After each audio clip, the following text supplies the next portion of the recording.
you know, a lot of these places playing your music, and your song is even more, has gotten so popular that people understand, people are even know the words to your song Liberty when they, as you appear at these different shows. So tell us about the rock star kind of atmosphere and how that compares to, like you said, Mitt Romney, who's lucky if he gets, you know, a couple hundred people in one showing.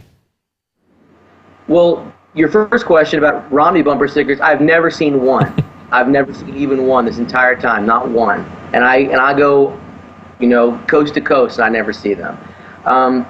It is really an amazing thing. I'll tell you about a recent one that wasn't as rock starish, but it was really amazing, was the Philly Freedom Fest in end of April, because it was pouring rain. It was pouring rain. It was cold, and 4,300 people stood in the cold, pouring, you know, monsoon for 5 hours just to get a glimpse of the man, just to hear him speak. And you know, when I was in Las Vegas with him back in February, the crowd roared so loud that I think it shocked him a little bit. I was standing next to him on stage, and the crowd was so loud it made your ears crack. And he took a step back. Actually, I got a picture of him taking a step back from the crowd. And I mean, like, the time is now. You know, the energy is here, and people want to be free of federal tyranny. They want to run their own lives, make their own decisions, and they want to get out of these wars, and they don't want the kind of future that the New World Order has in store for us. And they see Ron Paul and his message as the way to do that. I agree with them. All right, we're about to roll a clip of your video. It's called Liberty, and I actually saw this for the first time like a week and a half ago. My son pointed out to me, and you know, how ironic that here we are a couple weeks later that I'm sitting here talking to you. You're an outstanding musician, and this song is fantastic. We're going to take a look at a clip right now.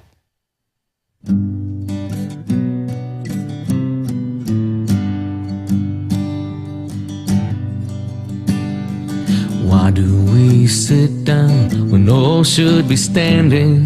And why do we back down at the critical moment, like a running away from the waves of the ocean? We head for the hills with the high tide approaching, as sand slips away from the castle.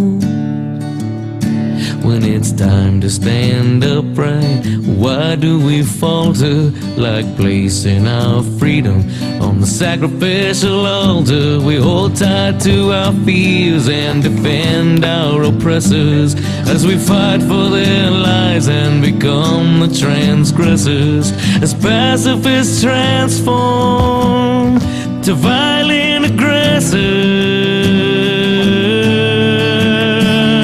But I'm only a stranger here. I'm a long, long way from my home, and they say I can't change all the things I find strange. But what can one man do alone? They say, what can one man do alone? That was a clip from Jordan Page's Liberty, and, you know, we're talking about how Ron Paul has this, you know, kind of rock and roll aura about him, as wherever he goes, like I always say, he's a rock star.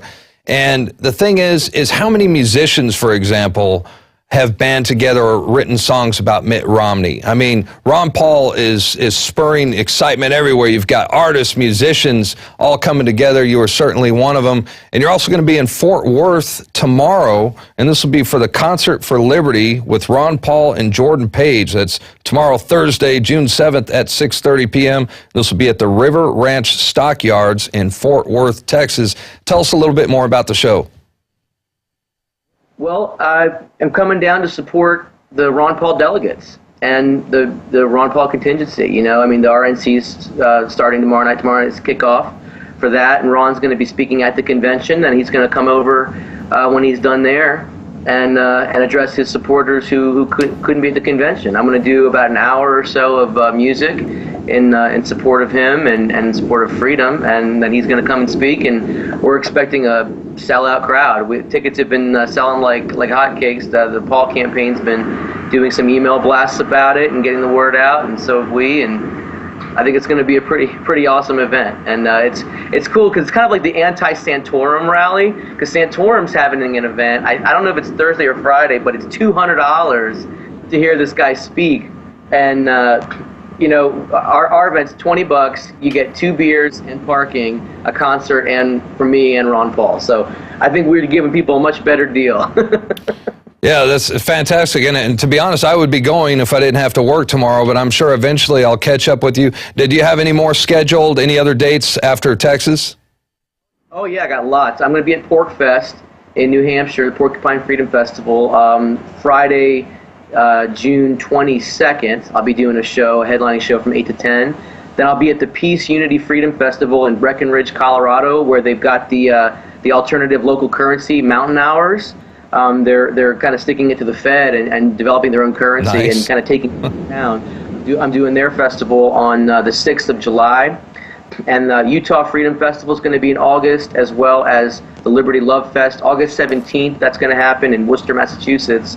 People can go to my website, jordanpagemusic.com, and see where I'm going to be. Because Ron Paul Stock is in Georgia. That's happening the 24th or the 25th of August.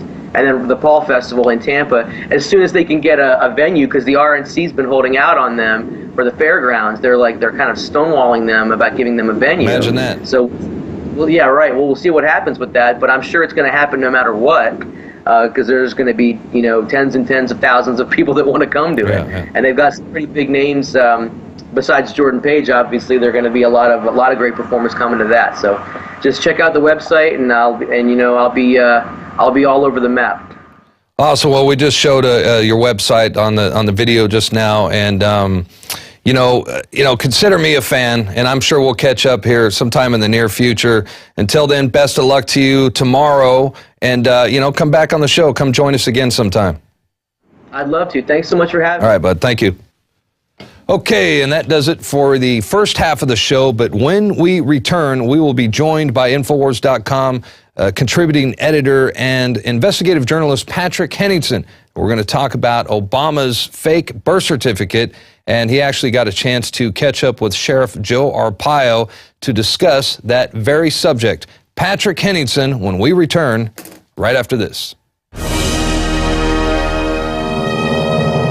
Have you been to InfoWarsShop.com lately? Express your inner patriot with these brand new InfoWars t-shirts. Say it loud with the InfoWars Bullhorn shirt, or educate the sheeple with the Bill of Rights shirt. Grope the public's mind with the TSA shirt. And with this shirt, you can let the dark side know of the Rebel Alliance's power. All available at InfoWarsShop.com.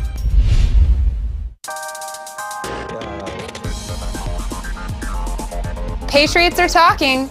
This past week, it's been about the clandestine elite globalists meeting Bilderberg. Any of them ever heard of the U.S. Logan Act?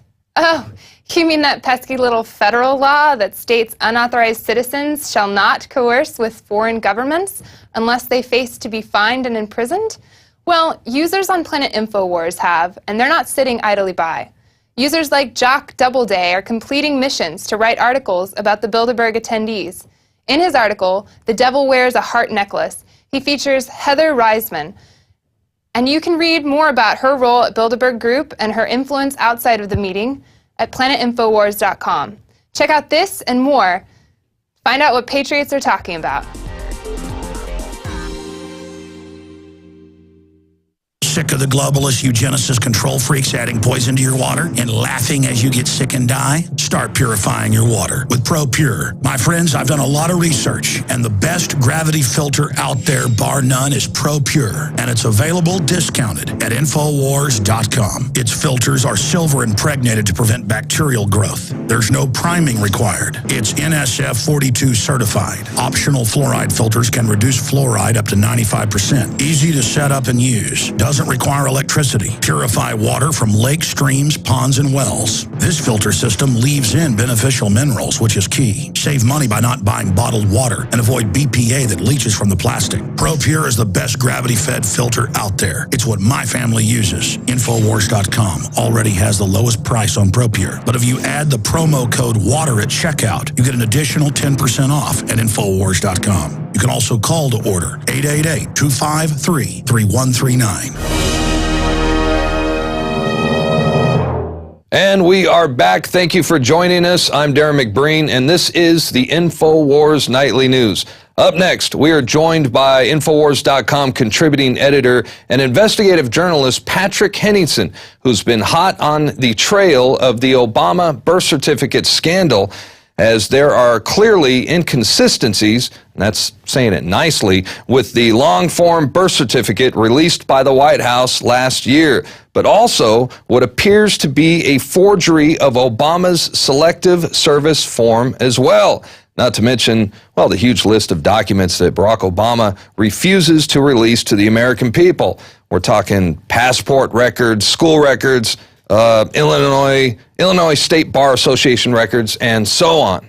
So the question is, if Obama has nothing to hide, then why suppress all these historical records? Why hide behind the mainstream media and criticize, accuse critics of being either racist or paranoid? And we are joined now by Patrick Henningsen, who joins us from London, England. Patrick, it's good to have you on today. Good to be with you, Darren. Hey, now, you got a chance to interview Joe Arpaio personally not too long ago, as well as spend a great deal of time with his veteran investigators, the Cold Case Posse. And tell us why they decided to investigate Obama's birth certificate to begin with and what they learned in the process. Well, the initial investigation was prompted by a citizens group, about 200 some odd people represented, came to the sheriff's office at Maricopa County and said, we believe that these documents are a forgery. We're talking about the White House PDF birth certificate, which was posted on the White House website in April 2011. Okay. Now, Arpaio said on to the press and on record from the beginning, Joe Arpaio said, I'm doing this to clear the president's name. Okay. Whatever people might think about his political leanings or what have you, he did say that on record. He said he would like to clear the president and get this over with because it's a national embarrassment. And it brings shame to the office of the president and brings shame to the White House. So the Cold Case Posse got on the case, and lo and behold, they have probable cause now that both Obama's birth certificate, the one he released, the one the White House released, and his Selective Service draft card are both forgeries. That's beyond a shadow of a doubt. They've been tested. They've been compared. The Nordic twins from Hawaii, born at the same time as Obama, the microfilm was produced, and that was found to compare with Obama's birth certificate, the PDF copy, not to match. So all Arpaio's saying, and all the investigators and people like Dr. Jerome Corsi, all they're really saying is, show us the microfiche. Show the